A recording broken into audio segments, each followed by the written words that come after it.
বড় রাজা বাদশারা সিংহাসনে বসে, পা রাখে একটা টেবিলের উপর, শাহী টেবিল, ওইটার নাম কুরসি। আল্লাহ বলে ওয়াসিআ কুরসিয়ুহুস সামাওয়াতি ওয়াল আরদ। আল্লাহর এই কুরসিটা এতক্ষণ যা বললাম এই সবগুলার চাইতেও বড়।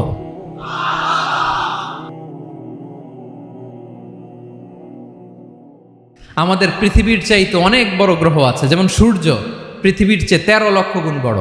কয় গুণ? 13 গুণ, 1300 গুণ, 13,000 গুণ। কত গুণ? আরো জোরে কত গুণ? চিন্তা করছেন পৃথিবীটা কত বড়, আর সূর্য নাকি পৃথিবীর চেয়ে? তার মানে সূর্যই কি সবচেয়ে বড়? না, সূর্যের চেয়ে কোটি কোটি গুণ বড় তারা আছে। এরকম কোটি কোটি তারা নিয়ে আমাদের গ্যালাক্সি মিল্কি ওয়ে। এরকম কোটি কোটি গ্যালাক্সি আছে প্রথম আকাশের মহাশূন্যের মধ্যেই। এরপরে দ্বিতীয় আকাশ।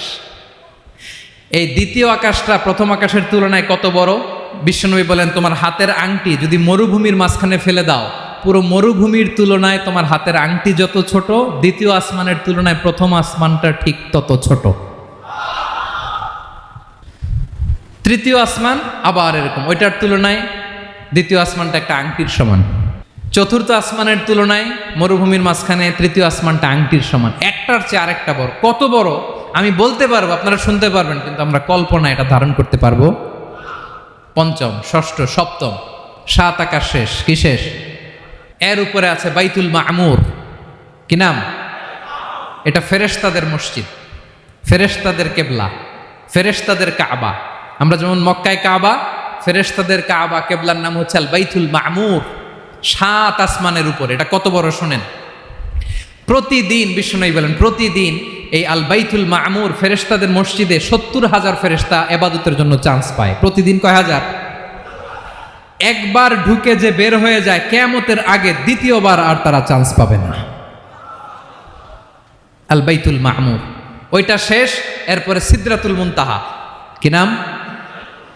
সীমান্ত বৃক্ষ। ওইটা আরো বড়, একটা বিশাল বড় বড়ই গাছ আল্লাহ বানাইছে। ওয়া ইলাইহি ইয়ানতাহি ইলমুল মালাইকা।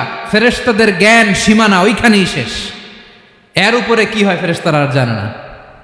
ফেরেশতাদের ক্ষমতা এখানে শেষ। সিদরাতুল মুনতাহা। সিদরাতুল মুনতাহার এরিয়া শেষ। এরপরে শুরু হয় আল্লাহুল মাহফুজ, কোরআনের বাড়ি। কোরআনের বাড়ি কই? বাল হুয়া কুরআনুম মাজিদ ফি, এটা মিন দুররাতিন বাইদা, সাদা ঝকঝকে ডায়মন্ড দিয়ে আল্লাহ বানাইছে। আমাদের সবার তাকদীর, ভাগ্যলিপি ওইখানে লেখা, কি হবে না হবে। কোরআনের বাড়ি ওইটা। ওইটা শেষ। এরপরে শুরু হয় লা জামান লা মাকান এরিয়া। ওইখানে কোনো জামান নাই, মাকান নাই, no time no space area শুরু। ওইখানে কুরসি, যেখানে আল্লাহ পা রাখেন বা কুদরতি পা রাখেন, আল্লাহর কুরসি। বড় রাজা বাদশারা সিংহাসনে বসে, পা রাখে একটা টেবিলের উপর, শাহী টেবিল, ওইটার নাম কুরসি। আল্লাহ বলে ওয়াসিআ কুরসিয়ুহুস সামাওয়াতি ওয়াল আরদ। আল্লাহর এই কুরসিটা এতক্ষণ যা বললাম এই সবগুলার চাইতেও বড়। কুরসির উপরে আছে আল্লাহর আরশ। আর রহমানু আলাল আরশি ইস্তাওয়া। রব্বুল আলামিন ওই আরশের উপরে। আমি যেমনি চেয়ারের উপরে এরকম না। যেভাবে আল্লাহর জালালিয়াত, হিজ হাইনেস, হিজ রয়্যালনেস, আল্লাহর জালালিয়াত, আল্লাহর কুদরতের মাধ্যমে যেভাবে আল্লাহ আরশের উপর থাকা দরকার, আল্লাহর সত্তা, আল্লাহ ঠিক ওইভাবে আছেন, আরশের উপরে আছেন। ওয়া ইয়াহমিলু আরশা রাব্বিকা ফাওকাহুম ইয়াউমাইযিন সামানিয়া। কিয়ামতের দিন আল্লাহর এই আরশটা 8 জন ফেরেশতা বহন করবে। আরশ বহনের জন্য আল্লাহর ফেরেশতা লাগে না, কোনো কাজের জন্যই আল্লাহর ফেরেশতা লাগে না। আল্লাহ বলে কুন ফায়াকুন, হয়ে যায়। তারপরে আল্লাহ নিয়োজিত রেখেছেন। সেদিন কিয়ামতের দিন আল্লাহর আরশটা বহন করবে কয়জন ফেরেশতা? এদের সাইজ কত বড়? হ্যাঁ, শুনতে মনে চায়? বিশ্বনবী বলেন, ইন্না মা বাইনা শাহমাতি উযুনিহি ইলা আতিকিহি মাসিরাতু 700 সানা। বিশ্বনবী বলেন, ওই ফেরেশতার সাইজ আমি দেখে এসেছি। কত বড় শোনো, যারা আল্লাহর আরশ বহন করবে। পুরো সাইজ বলা যাবে না। বিশ্বনবী বলেন, ওই ফেরেশতার কানের লতি থেকে কাঁধ বরাবর। আপনার কানের লতি থেকে কাঁধ কতটুকু হবে? 4 আঙ্গুল 5 আঙ্গুল। বিশ্বনবী বলেন, যে 8 জন ফেরেশতা কিয়ামতের দিন আল্লাহর আরশের পায়া ধরে থাকবে, ওই ফেরেশতাগুলোর কানের লতি থেকে কাঁধ বরাবর আসতে সবচেয়ে দ্রুতগামী যানবাহন, পৃথিবীতে সবচেয়ে দ্রুত চলে আলোর ফোটন, আলোর ফোটন 1 সেকেন্ডে চলে 3 লক্ষ কিলোমিটার।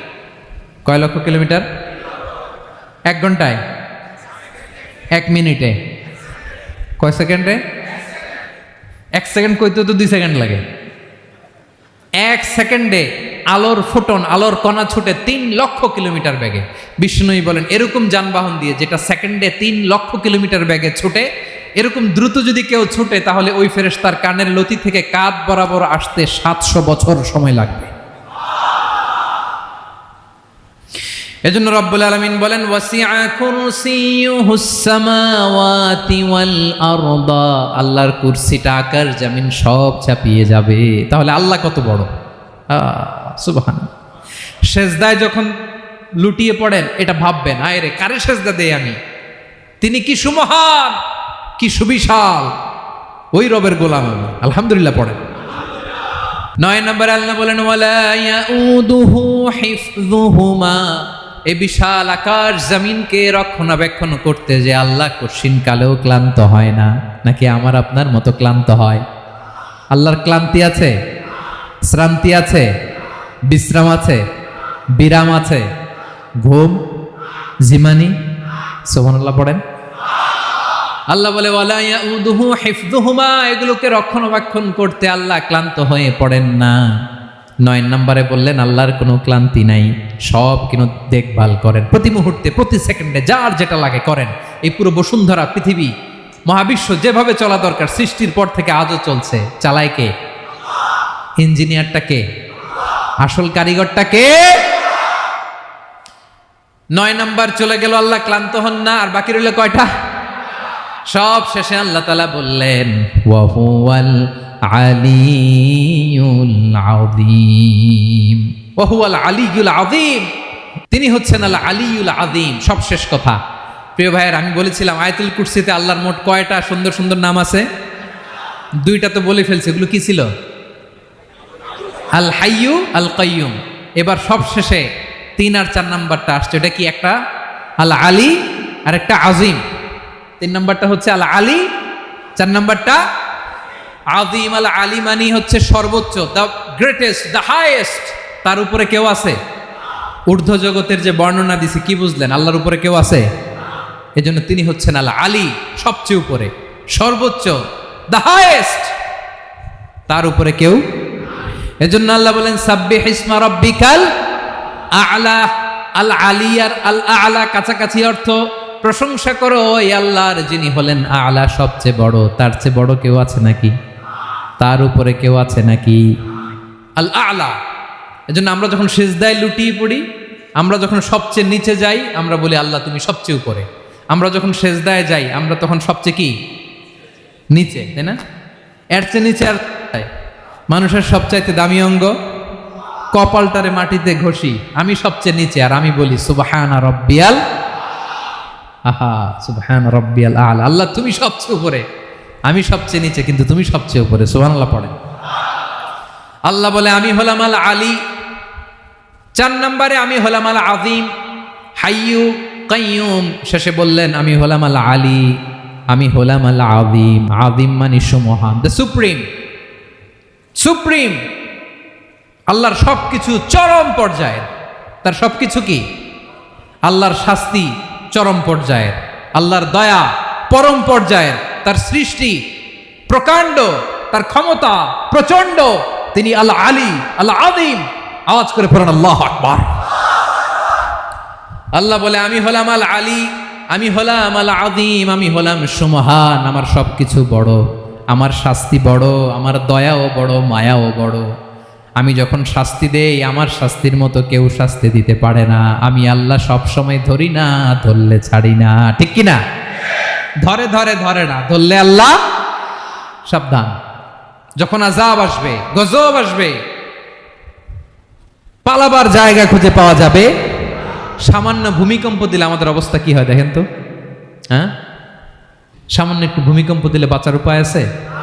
আল আযীম, ইন্না জালজালাতাস সাআতি শাইউন আযীম। কিয়ামতের সেই প্রকম্পনটা বড্ড ভয়ঙ্কর, বড্ড ভয়ঙ্কর।